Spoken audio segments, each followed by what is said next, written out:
अस्सलाम वालेकुम। डॉक्टर शाहिद दोबारा आपके खिदमत में हाजिर हैं। आज का जो मेरा मौजू है वो है एंजाइना पेक्टोरलिस।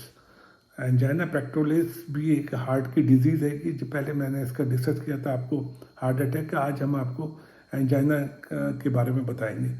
एंजाइना में एक्चुअली ये होता है कि इनसफिशिएंसी ऑफ ब्लड सप्लाई होती है कि इसमें क्या होता है कि खून की सप्लाई जो है ना हार्ट में कम हो जाती है कि, और ये ख़ास तौर पे उस वक्त होता है जब एग्जर्शन की बात, यानी एक आदमी जो बहुत ज़्यादा काम कर रहा हो, एक्सरसाइज कर रहा हो, तो उसके बाद जो है ना उसको महसूस होता है कि जैसे सीने में दर्द है।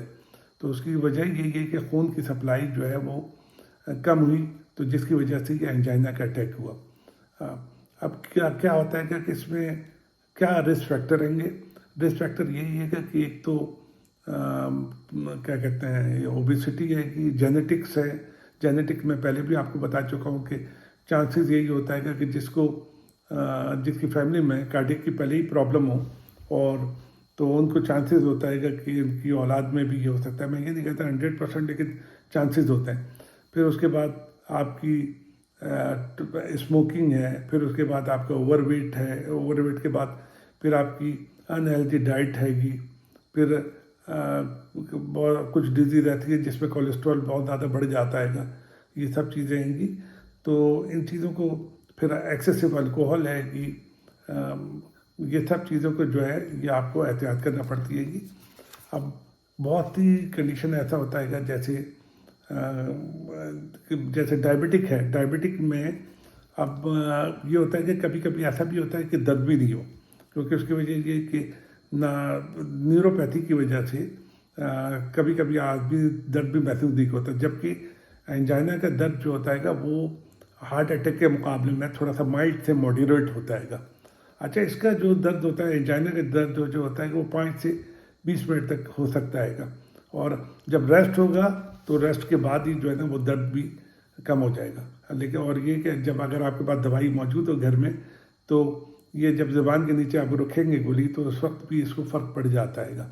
तो ये आप 2 से 3 मिनट के बाद एक गोली ज़ुबान के नीचे रख सकते हैं, जिससे ये वेलोडाइलेटेड की वजह से जो है ना ये चीज़ हो जाती है कि कम हो जाएगा, दर्द कम हो जाएगा।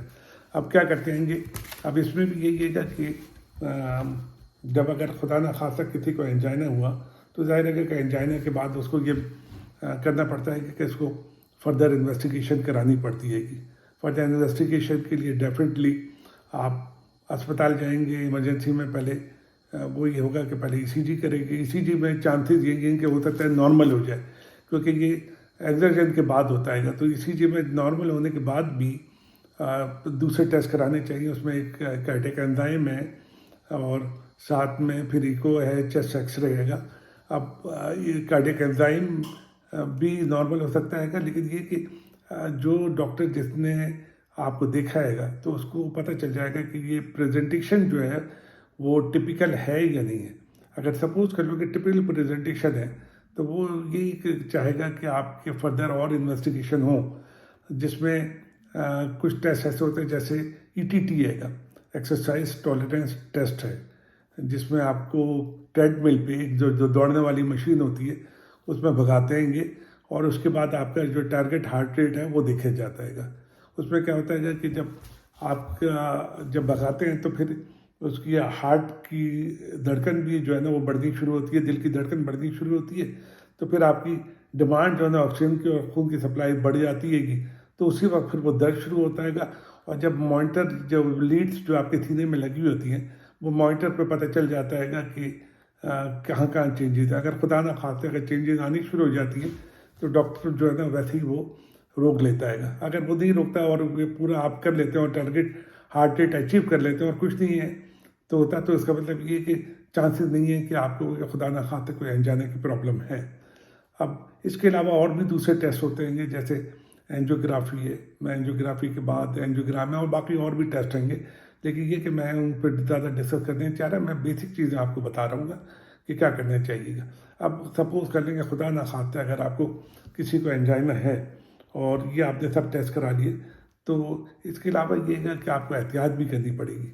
एहतियात ये है कि आपको अपना वज़न को मेंटेन करना पड़ेगा, डायबिटिक हैं तो डायबिटिक बिल्कुल कंट्रोल करके रखनी पड़ेगी। स्मोकिंग कर रहे हैं तो आपको स्मोकिंग से बचना पड़ेगा।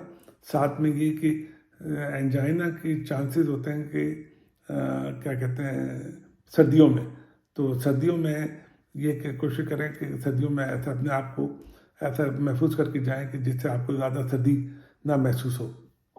उसके अलावा ये कि अगर आपका वेट बढ़ा है तो आपको वेट को कंट्रोल करना पड़ेगा, रेगुलर एक्सरसाइज करनी पड़ेगी, आपको अपनी जो लाइफ स्टाइल है उसको चेंज करना पड़ेगा। और उसमें यही है कि जो चीज़ें मैं बताई हैं, अपनी हेल्दी डाइट लीजिएगा और ये हाई कोलेस्ट्रॉल डाइट जो है ना इनको कंट्रोल करें और वेजिटेबल खाएं, सब्जियां खाएं, यानी सब्जियां खाएं और दालें खाएं। और दूसरी चीज़ साथ में ये कि अपने आप को वज़न को कंट्रोल करें। एक चीज़ मैं और आपको बता दूं कि वो ये कि जब खुदा न खास्ते इस तरह के साइन सिम्टम हों, जैसे कि मैं आपको पहले ही एक्सप्लेन कर चुका हूँ, जैसे सर में, जैसे सीने में दर्द और उसके बाद ये कि ऐसा लग रहा हो जैसे जकड़ है, जैसे जो मैं पहले ही एक्सप्लेन कर चुका हूँ। तो उसका तरीका यही है कि इसमें थोड़ा सा आदमी को जो भी अगर उसके साथ हो तो उसको चाहिए कि वो उसको तसल्ली दे, उसको ये कहे कि भाई पैनिक होने की ज़रूरत नहीं है, इंशाल्लाह सब ठीक हो जाएगा। और अगर वो भी अकेला ही है तो उसका बेहतरीन तरीका ये है कि या तो वो इमरजेंसी को कॉल करे और जो इमरजेंसी का जो नंबर है उसको एम्बुलेंस के लिए कॉल करके बुला ले।